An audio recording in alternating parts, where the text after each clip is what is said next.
Hello everyone. सो आज हम बात करेंगे एक नई कंपनी के बारे में जिसका नाम है ग्रैन्यूल्स इंडिया लिमिटेड। पहले हम इस कंपनी के बारे में जान लेते हैं। ग्रैन्यूली बेसिकली फॉरेन की कंपनी है और ये इंडिया में इसके प्लांट हैं। ग्रैन्यूल्स इंडिया लिमिटेड इसके सब्सिडरी जो है वो बेसिकली इन्वॉल्व करती है मैन्युफैक्चरिंग और selling. Hello everyone, how are you. आज हम वीडियो लेके आए हैं एक नई ग्रैन्यूल्स इंडिया लिमिटेड के ऊपर। जानते हैं इस कंपनी के बारे में। पहले बेसिकली ग्रैन्यूल इंडिया और इसकी सब्सिडरी मैन्युफैक्चरिंग और सेल करती है एपीआईज़ को, फार्मास्यूटिकल फॉर्मुलेशन इंटरमीडिएट्स को, पीएफआईज़ को और फाइनल फिनिश्ड डोसेजेस को। बेसिकली एपीआई जो कैटर करती है वो कंपनी कैटर करती है 30%, जो कि बनाती है पैरासीटामोल जो बुखार में काम आती है, मेटफॉर्मिन जो डायबिटीज़ में काम आती है, ग्यूआफेनिसिन जो अपना म्यूकस खांसी में काम आती है, और मेथोकार्बामोल जो कि अपना एक्यूट मस्कुलोस्केलेटल पेन को में काम आती है। पीएफआईज़ की बात करें, बेसिकली कंपनी के पास जो प्रोसेसिंग कैपेसिटी है वो 6 टन है। इसके बाद 50% जो इसका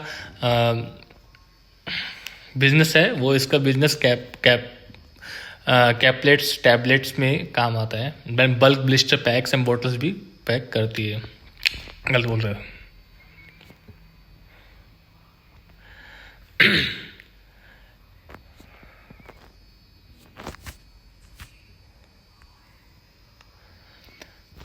hello everyone, how are you. आज हम बात करेंगे ग्रैन्यूल्स इंडिया के बारे में। ग्रैन्यूल्स इंडिया और इसकी सब्सिडरी बेसिकली एपीआईज़ बनाती है, फार्मास्यूटिकल फॉर्मुलेशन इंटरमीडिएट्स बनाती है और फिनिश्ड डोसेजेस को बनाती है।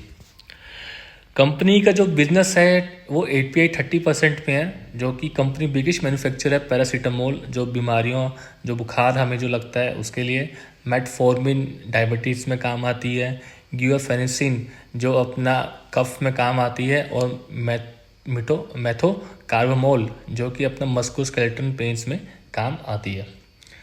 पीएफआईज़ की बात करें, पीएफआईज़ इसके पास जो मैन्युफैक्चर कर सकती है कम से कम 6 टन की कैपेसिटी है इसके पास।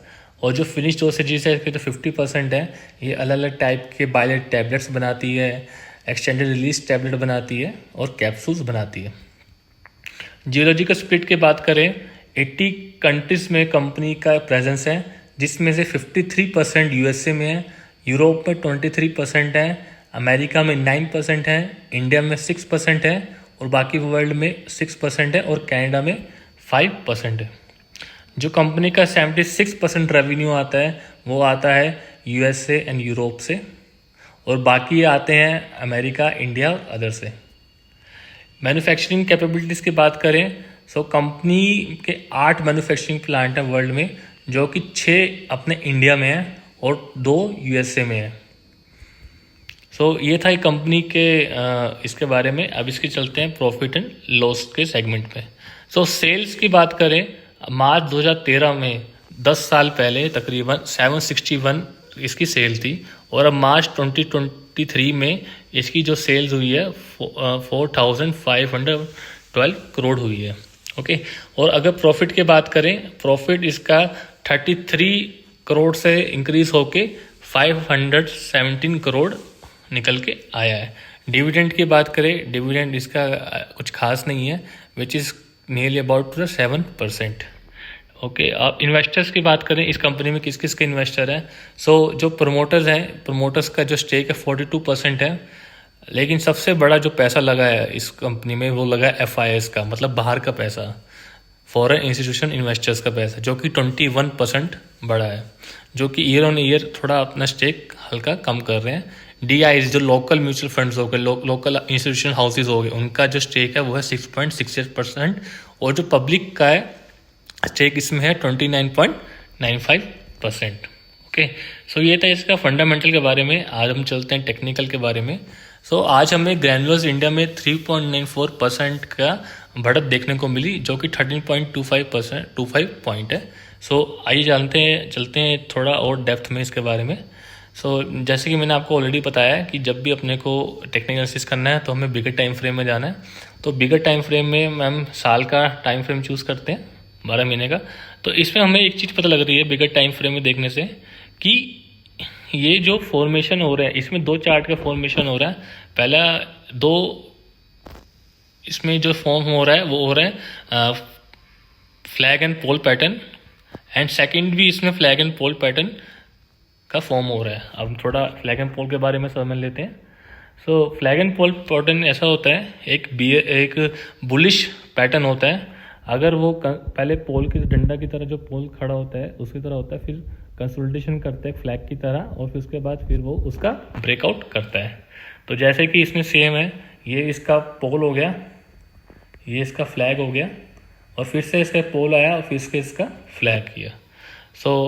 आइए चलते हैं हम थोड़े और लेस टाइम फ्रेम में। 3 महीने का हम चूज़ करते हैं।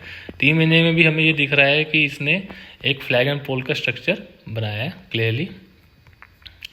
उसके बाद चलते हैं हम एक 1 वीक के टाइम में। अगर हम ऊपर की बात करें 1 वीक के टाइम में, तो हम ये देखते हैं कि इसने इस वीक में इस जो कंसोलिडेशन कर रहा था, ये बेसिकली जो फ्लैग इसमें बनाया था कि जो कंसोलिडेशन कर रहा था, इसने उसका ब्रेकआउट दिया है। आज चलते हैं और लेसर टाइम फ्रेम में, जो कि 1 दिन का है। 1 दिन में हमें क्लियरली देखने को मिल रहा है कि इसने आज के दिन इसने इस लाइन का एक ब्रेकआउट देखने को मिला है, और वॉल्यूम इसमें अच्छा खासा है जो कि 6.58 मिलियन है।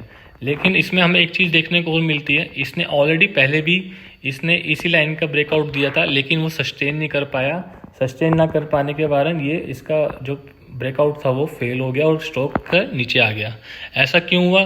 क्योंकि जब इसने ब्रेकआउट दिया तो सिर्फ अपना जो वॉल्यूम था वो 2 मिलियन आया, फिर 1 मिलियन आया, फिर 1.77 मिलियन आया, फिर 1.78 आया, देन 1.571 आया, और फिर 9.33 के। मतलब जो अगर किसी भी चीज़ को, अगर किसी भी रेजिस्टेंस को या किसी को तोड़ना पड़ता है, तो we have to require good number of volume. As compare to इसमें बात करें तो इसमें आज जो वॉल्यूम आया है डेट इज़ क्वाइट गुड, जो है 6.58 मिलियन। तो इससे इसके फर्दर के अपसाइड जो मूव है वो ऑन हो गया है। अपसाइड मूव में जो फर्स्ट जो टारगेट निकल के आता है, फर्स्ट इज कमिंग अराउंड 381 के करीब निकल के आता है। देन सेकंड जो टारगेट निकल के आएगा इसका, second target will be coming around 403, that around 400, and third target will be near about 440। वो जानने के लिए हमारे चैनल से जुड़े रहें। इस स्टॉक में अभी बाय और सेल की कोई रिकमेंडेशन नहीं है। This video is only for the education purpose. Thank you all. अगर आपको हमारी वीडियो अच्छी लगी हो तो please do like and subscribe. Thank you everyone.